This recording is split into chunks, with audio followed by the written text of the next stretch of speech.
Welcome to the Deep Dive. Today, we're looking into a truly chilling case from Egypt, back in 2013. It's a story about a disappearance, a murder, and the kind of betrayal that's hard to even fathom. Yeah, it really gets under your skin. We're going to unpack how investigators navigated a web of lies and, maybe more importantly, how sometimes the biggest threat isn't the obvious enemy. So let's set the scene. We're in Minya, a busy, really commercial village. The date is sometime in 2013, and it's late afternoon, maybe 5:30 p.m. Picture a family home, warm, probably sounds of teacups, just normal life happening. Haj Mahmoud, who's a respected, pretty wealthy merchant, is having a quick chat with his eldest son, Mustafa. And Mustafa sounds like a model son, right? Thank you. 26 years old, college educated, doing well financially, engaged to be married. Everyone apparently described him as just, kind, peaceful, honest. Exactly. A really solid guy by all accounts. He tells his dad he's just popping back to a shop nearby. A totally normal, everyday moment. Except that was the last time anyone saw Mustafa alive. It sets up this whole story about, how sometimes the danger you don't see coming is the worst kind. And what's so striking right away is how predictable Mustafa's life was. The sources really emphasize this routine. Wakes up early, works, comes home for lunch around 4 p.m. Goes back to work at 5:30 p.m., like clockwork. Precisely. And it's that very predictability that makes his vanishing so jarring it just doesn't fit. When someone that stable disappears, you immediately think something huge, something external must have happened. Right, like a kidnapping by business rivals or something. That's what you'd assume. This family, they were wealthy, respected, big trade network. That status alone could create enemies, Potential unknown enemies, as the police might think. A kind of external threats you'd instinctively look for first. Yeah, exactly. But the twist here, the real danger wasn't out there in that wide network of potential rivals. It was much, much closer, hiding right there, in plain sight, within that small, trusted circle. Okay, let's walk through the timeline, because the first few hours weren't immediate panic, more like confusion. Right, just absence. So Mustafa leaves at 5:30 p.m. Then around 8:30 p.m., just 3 hours later, his brother, who's based up in Cairo, gives Haj Mahmoud a call. He's worried because Mustafa's phone has been switched off for an hour. And the father's reaction, still totally calm. Yeah, he just brushes it off. Mustafa probably just forgot to charge it. Happens all the time. What a perfectly reasonable explanation at first. But then the hours tick by. It gets to 10:00 p.m. Yeah. That's 5 hours since Mustafa left. The phone's still dead.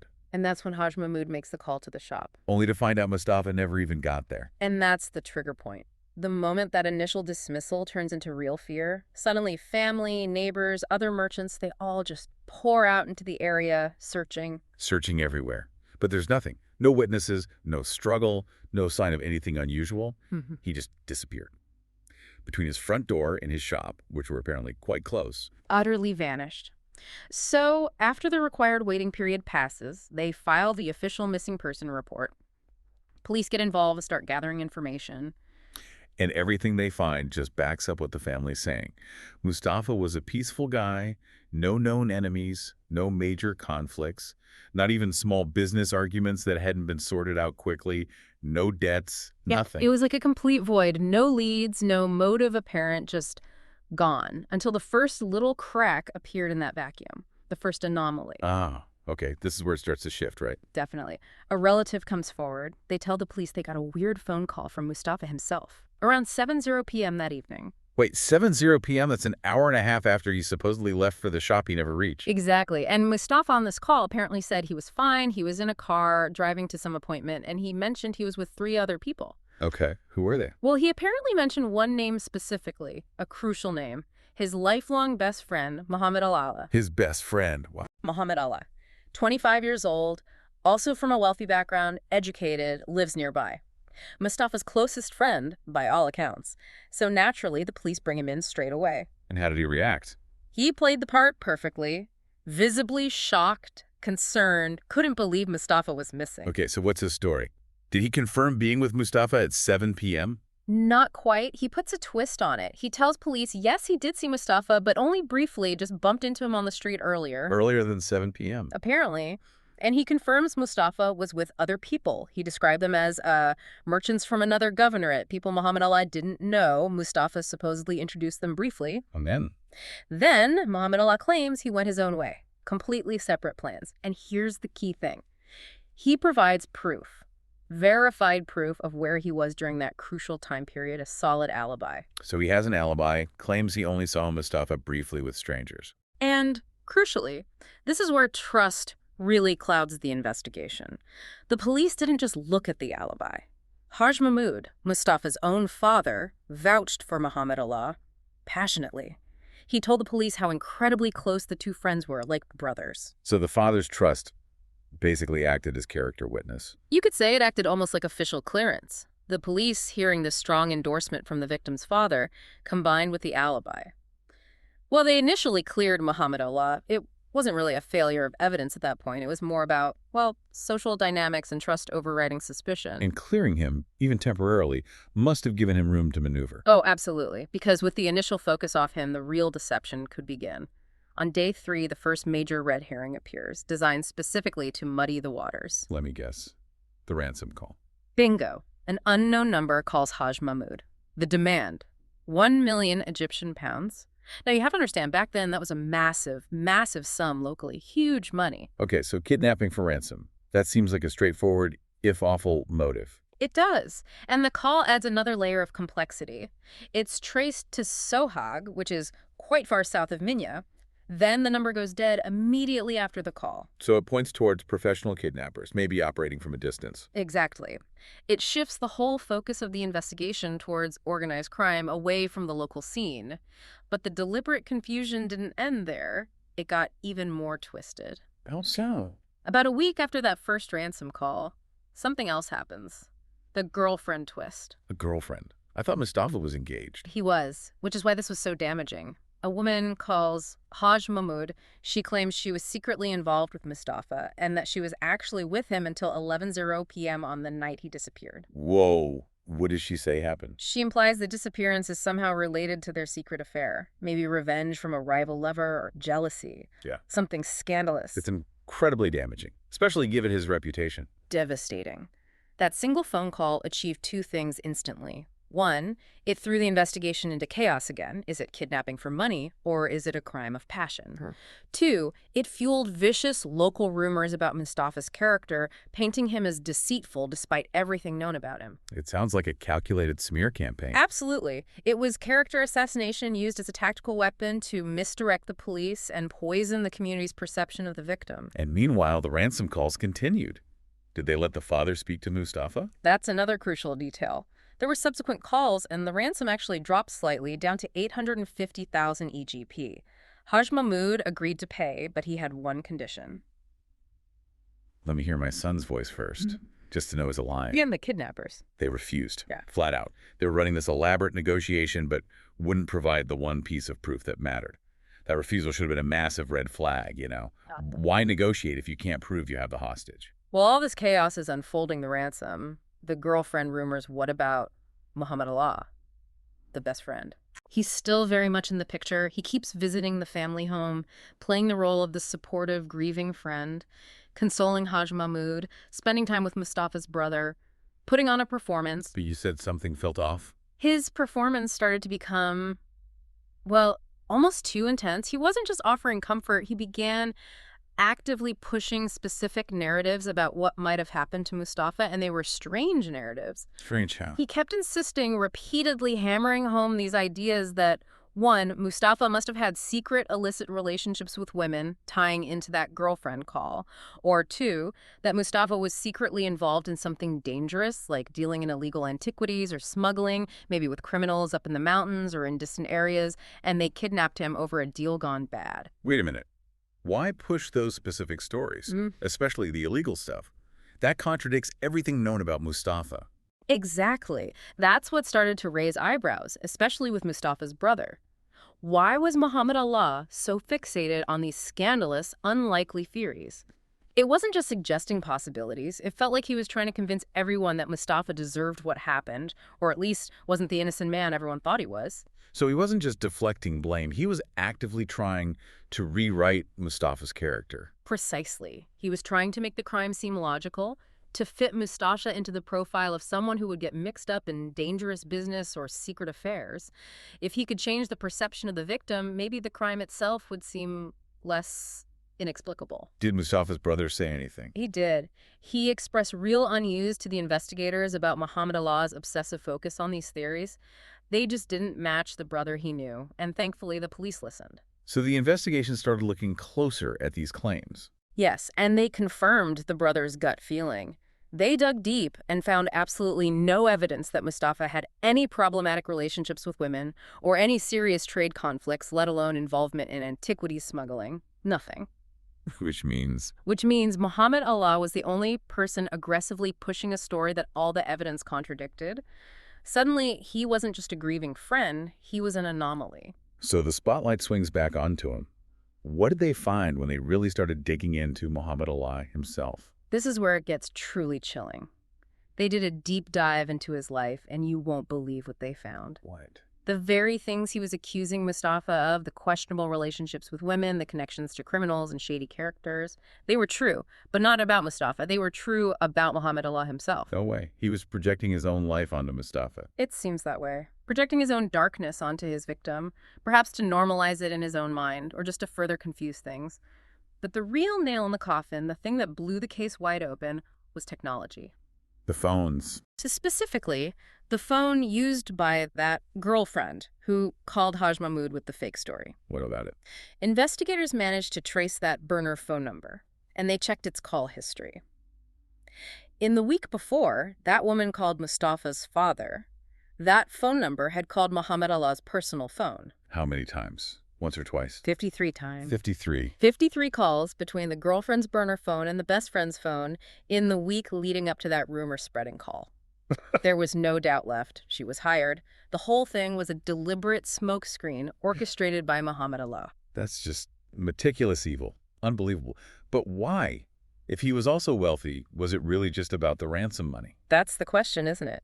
The investigators did uncover a potential financial motive, something buried in the past. About a year before the disappearance, there had been a serious conflict between Mustafa and Muhammad Allah over money. A pretty significant sum, 350,000 Egyptian pounds. So a debt or a deal gone wrong. The details are a bit murky, but there was clearly bad blood over this money. Now, they had supposedly resolved it, but the bitterness, that clearly lingered. But you're right, Muhammad Allah had his own money. So was 350K, or even the potential ransom, enough to drive him to murder his best friend. It feels like there has to be more. The sources suggest exactly that. While the money dispute might have been the spark, the fuel was described as pure hatred and malice. It wasn't just about finances, it was something darker, more personal, something twisted in their relationship. And they found more evidence linking him directly. Yes, the travel records were damning. Remember the ransom call traced to Sohag and the girlfriend call possibly linked to Cairo? Uh-huh. Muhammad Allah's travel records showed he had visited both Sohag and Cairo around the exact times those crucial calls originated from those locations. He was physically moving around, coordinating this elaborate multi-city deception. So they bring him back in for questioning, Yeah. knowing all this. Yes. And this time, the confident, shocked friend act is gone. He's visibly nervous, cornered. His story starts changing under pressure. How did he try to spin it this time? First, he tries a partial confession. He admits he knows who kidnapped Mustafa, but claims he can't reach them anymore, trying to position himself as maybe a reluctant middleman. That sounds weak. It was. When that didn't fly, he tried another angle, even more implausible. He claimed, okay, maybe he arranged the kidnapping, but only to get ransom money out of Mustafa's wealthy father. He insisted Mustafa wasn't meant to be harmed. Which makes zero sense, given his own wealth and the enormous risk versus the potential payout, especially split with others. Exactly. It was a desperate, illogical attempt to minimize his role, to frame it as a misguided extortion plot gone wrong rather than premeditated murder, but it was far too late for that. Because they had the girlfriend. They found her and arrested her. And she didn't hesitate. As soon as the police picked her up, she implicated Muhammad Allah completely, confirmed he hired her, told her what to say, even bought her the burner phone. The whole house of cards collapsed. So after all this time, how long was Mustafa actually missing? A month and 3 weeks. A month and 3 weeks of the family hoping, negotiating, being tormented by these false leads, all while the killer was right there among them. And then Muhammad Allah finally confessed the truth. He did. And the truth was brutal. Mustafa hadn't been alive since day one. Day one. So all the ransom calls, the negotiations. All theater. A calculated, intricate performance designed purely to confuse the police, buy time, and allow Muhammad Allah to solidify his cover story while pretending to grieve with the family he destroyed. The level of planning is just sickening. What was the actual plan, according to his confession? The motive, as we discussed, was this deep-seated hatred and malice, likely stemming from that old money dispute. The plan itself was horrifyingly simple. Muhammad Allah lured Mustafa out, telling him they were going to check out a potential antiquities deal playing on Mustafa's known interests, perhaps. And he wasn't alone. No, he brought two accomplices he'd recruited. A man named Gandhi, who was the driver and knew the remote mountain areas, and another man named Badawi, a local worker also familiar with the terrain. What was the deal he made with them? The agreement was chillingly clear. They would kidnap Mustafa, kill him immediately, bury the body, and then start the ransom calls to Haj Mahmud, demanding the 1 million EGP. The plan was to split the money, 500,000 for Muhammad Allah and 500,000 shared between Gandhi and Badawi. And the murder itself. Yeah. The sources detail how it happened. They do, and it's incredibly graphic and brutal. They drove Mustafa out to a remote mountain area. Once there, Badawi attacked first, striking Mustafa multiple times with a heavy iron bar. But Muhammad Allah wasn't just the mastermind, he was an active participant in the violence. After Badawi's initial attack, Muhammad Allah took out a knife and stabbed Mustafa repeatedly. Stabbed his lifelong best friend until he was certain he was dead. He stabbed him himself. Yes. And it didn't stop there. To make identification harder, possibly to express further rage, Gandhi then drove the car over Mustafa's body. Multiple times. This is just beyond words. They then bound the mutilated remains and buried them in a pre-dug grave they had prepared, covering it with large, heavy stone blocks to conceal it. Were the accomplices caught? Yes. Based on Muhammad Allah's confession, Gandhi and Badawi were located and arrested. They eventually led the police to the burial site. And they found Mustafa's remains. They did. After being buried for nearly 2 months, the body was exhumed. As you can imagine, the remains were severely decomposed and bore the horrific marks of the violence inflicted upon him. All three, Muhammad Allah, Gandhi, and Badawi, were tried, convicted, and ultimately sentenced to death for the crime. It's just staggering to think back to the beginning. The whole community, the police, even the family, were looking outwards. Rival merchants, jealous lovers, shadowy criminals in other cities.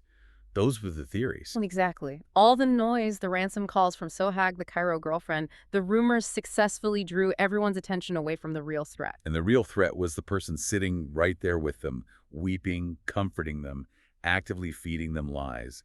The sheer audacity of him being present day after day, it's almost impossible to comprehend. And that's perhaps the most chilling lesson here.